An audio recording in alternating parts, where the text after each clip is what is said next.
enye insizwa yayisindisiwe yake yaxoxa ngenye into nje iyenza ijoke lento, kodwa ngithi ngiyayibuka lento lena ngibuka ukuthi phela lento i-serious.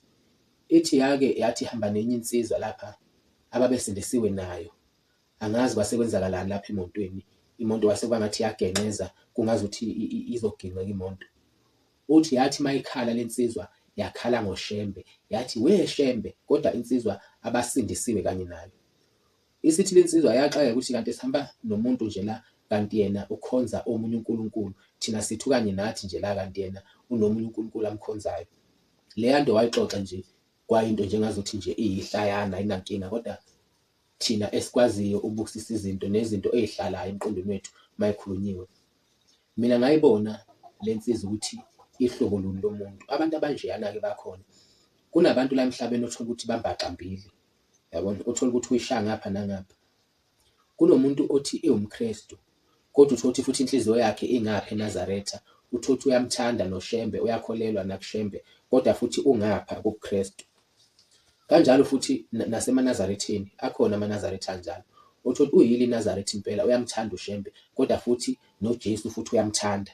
Bakhona nje abantu abanjalo bafowethu. Leyo nto leyo into esiyaziyo futhi esingeke size siyiphike. Labo bantu-ke mina ngiye ngithi abantu abangahlukanisile, noma ngingathi amaxoki, angazi ukuthi ngingawabiza kanjani, kodwa nje izinto ey'kanjalo, ngoba ngiye ngithi mina kufanele ukuthi uma usohlangothini oluthile ube kulolo hlangothi lolo ngokuphelele, ungathi usohlangothini oluthile bese inhliziyo yakho futhi ihlala kwenye indawo.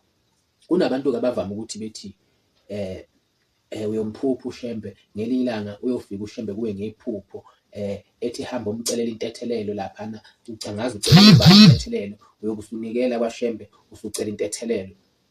Ngithi mina ngeke ize yenzeke into enjalo uma ungakholelwa kuShembe. Leyo nto leyo yenzeka kuphela uma ukuthi uyiNazaretha, noma uma ukuthi awusili iNazaretha, vele uyakholelwa kuShembe, vele nawe uyamthanda uShembe. Kodwa leyo nto ayikwazi ukuvele izokwenzeka nje kumuntu owumKristu ngokuphelele, umuntu othembele kuJesu ngokuphelele, uthola ukuthi nje inkosi yakhe uJesu kuphela. Ngeke ize yenzeke leyo nto kulowo muntu loyo. Iphupho nephupho liya ngokuthi wena ukholelwa kuphi.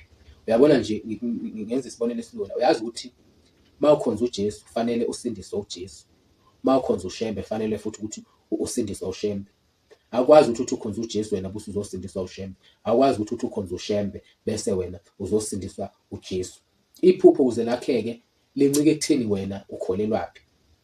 Uyabona nje uma usuke ukhonza uJesu kuyibhadu ukuthi uphupha uShembe, ube uJesu ngokuphelele, inhliziyo yakho ekuJesu ngokuphelele, wena uyikhonzela uJesu.